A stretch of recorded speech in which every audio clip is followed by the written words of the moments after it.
marka mid kale meesha koos tuganaya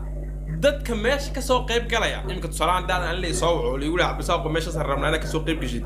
te anigu waxa ka fikiray diyaaradda yaa bixinaya guriga aan seexanaya ama hotelka aan seexanaya yaa bixinaya waxa soo dhan ka fikir moogtay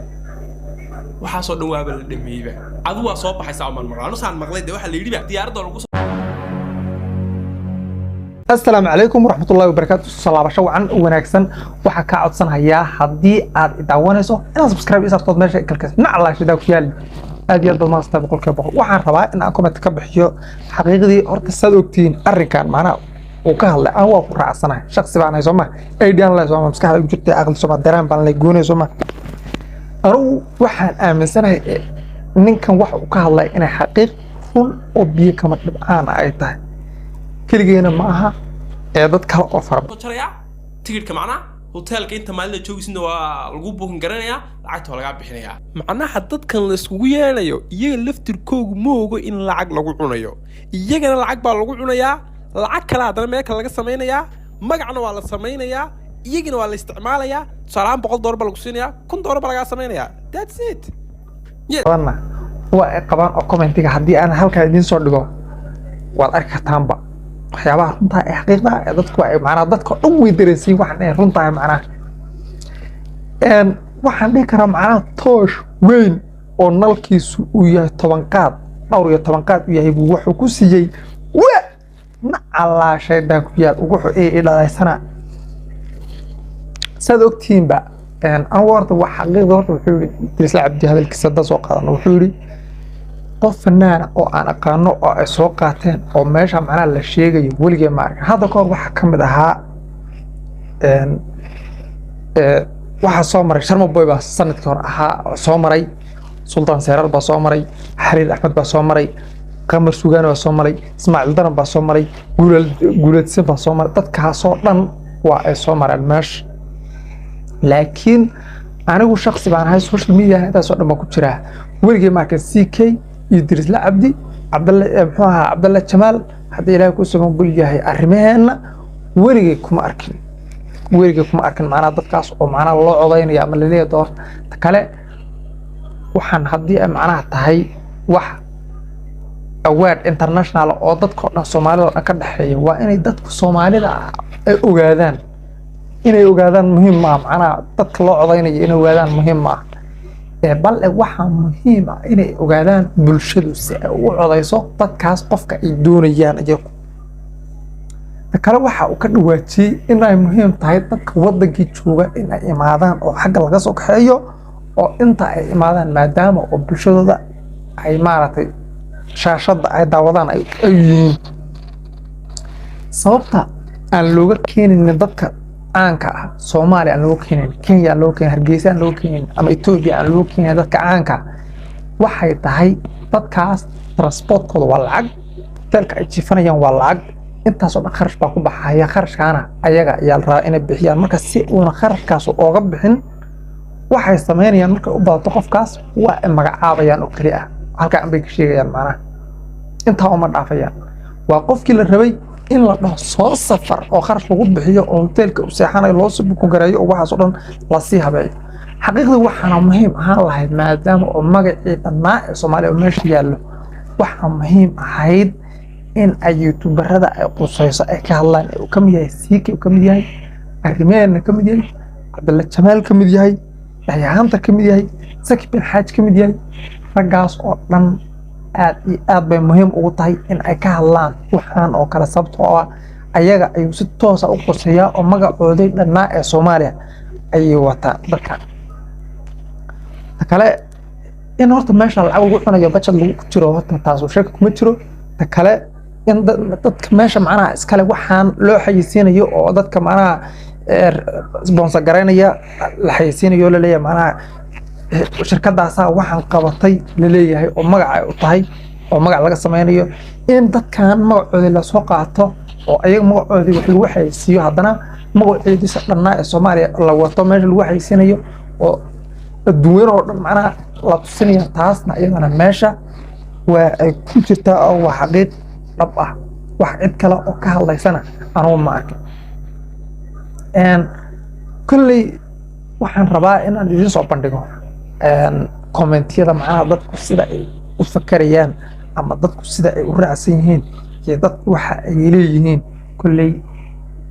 waan idin soo dhigaan umaleynaya kulley waad arkaysaan oo waa daawa karta marka mar rabo inaan ku dheeraado fiidiyogan intaas ay ogyahay ee tan iyo intan kulmi doono macnaha fiidiyogan fiidiyo lamida waxaan ka tahay sidaa iyo amaan allah ilaawin hadii jirka hadda daawanaysa subscribe saar wana waa ay qabaan oo commentiga haddii aan halkaa idin soo dhigo waad arki kartaanba waxyaabaha runtaa ee xaqiiqda ee dadku ay macnaha dadka dhan way dareensiin waxaan ay runtaa macnaha waxaan dhihi karaa macnaha toosh weyn oo nalkiisu uu yahay 10 qaad dhowr iyo 10 qaad uu yahay wuxuu ku siiyey Allah shaydan ku yaad ugu dhalaysana sad ogtiinba aan warta wax xaqiiqda horta wuxuu yiri Idriis Cabdi hadalkiisa dad soo qaadan wuxuu yiri qof fanaan oo aan aqaano oo ay soo qaateen oo meesha macnaha la sheegayo weligeed ma arkin hadda koor waxa kamid ahaa waxa soo maray Sharma Boy baa sanadkii hore ahaa soo maray Sultan Seerar baa soo maray Xariir Axmed baa soo maray Qamar Sugaan baa soo maray Ismaaciil Daran baa soo maray Guuleedsan baa soo maray dadkaas oo dhan waa ay soo mareen meesha laakiin anigu shakhsi baan ahay social media intaas oo dhan ku jira weligeed ma arkin CK Idriis Cabdi Cabdalla Jamaal hadii Ilaahay ku soo gul yahay arrimaheena weligeed kuma arkin macnaha dadkaas oo macnaha loo codeynaya ama la leeyahay doorta kale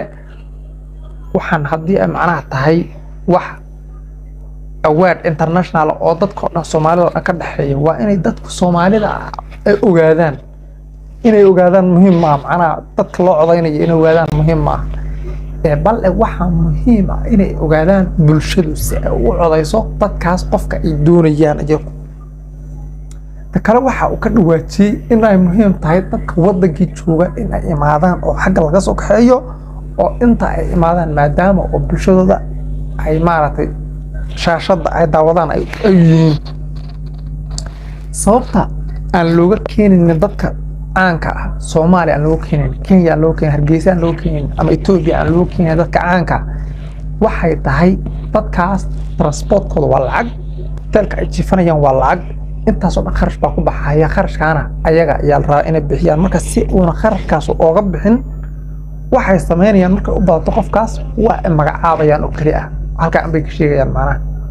inta uma dhaafayaan waa qofkii la rabay in la dhaho soo safar oo kharash lagu bixiyo oo hotelka u seexanayo loo soo buku gareeyo oo waxaas oo dhan la sii habeeyo xaqiiqdii waxaana muhiim ahaan lahayd maadaama oo magacii dhammaa ee Soomaaliya meesha yaallo waxaa muhiim ahayd in ay youtuberada ay qusayso ay ka hadlaan oo kamid yahay CK kamid yahay arrimaheena kamid yahay Cabdalla Jamaal kamid yahay Dayaanta kamid yahay Saki bin Haaj kamid yahay ragaas oo dhan aad bay muhiim ugu tahay in ay ka hadlaan waxaan oo kala sababtoo ah ayaga ay si toos ah u qorsheeyaa oo magacooda dhanaa ee Soomaaliya ay wata dadka kale in horta meesha lacag ugu cunayo budget lagu jiro horta taas oo shaki kuma jiro kale in dadka meesha macnaha iskale waxaan loo xayisiinayo oo dadka macnaha sponsor gareynaya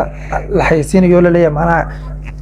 shirkadaas waxaan qabatay la leeyahay oo magac ay u tahay oo magac laga sameeyo in dadkan magacooda la soo qaato oo ayaga magacooda wax lagu xayisiyo haddana magacoodiisa dhanaa ee Soomaaliya la wato meesha lagu xayisiinayo oo adduunyo oo dhan macnaha la tusinayo taasna iyadana meesha waa ay ku jirtaa oo wax xaqiiq dhab ah wax cid kale oo ka hadlaysana anigu ma arkin kulley waxaan rabaa inaan idin soo bandhigo kommentiyada macnaha dadku sida ay u fakarayaan ama dadku sida ay u raacsan yihiin iyo dadku waxa ay leeyihiin kulley waan idin soo dhigaan umaleynaya kulley waad arkaysaan oo waa daawa karta marka mar rabo inaan ku dheeraado fiidiyogan intaas ay ogyahay ee tan iyo intan kulmi doono macnaha fiidiyo lamida waxaan ka tahay sidaa muhiim ah bal waxa muhiim ah inay ogaadaan bulshadu si ay u codeyso dadkaas qofka ay doonayaan iyagu kale waxa uu ka dhawaajiyay in ay muhiim tahay dadka wadankii jooga in ay imaadaan oo xagga laga soo kaxeeyo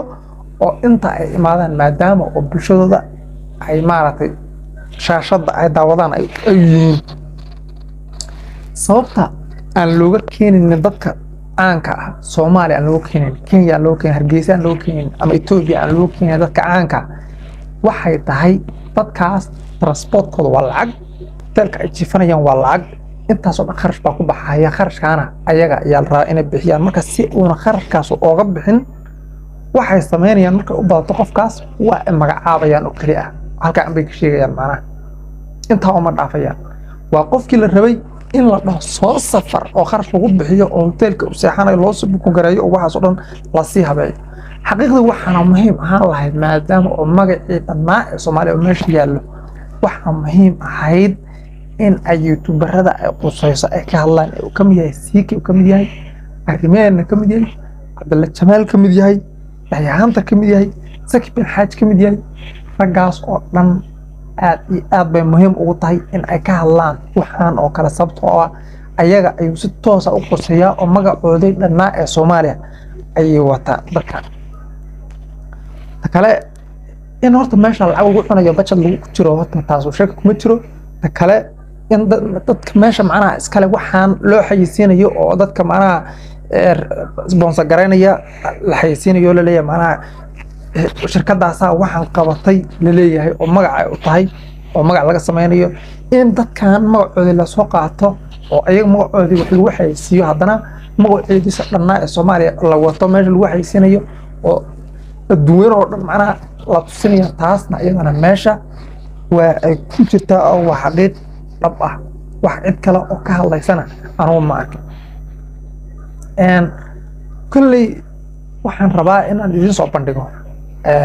kommentiyada macnaha dadku sida ay u fakarayaan ama dadku sida ay u raacsan yihiin iyo dadku waxa ay leeyihiin kulli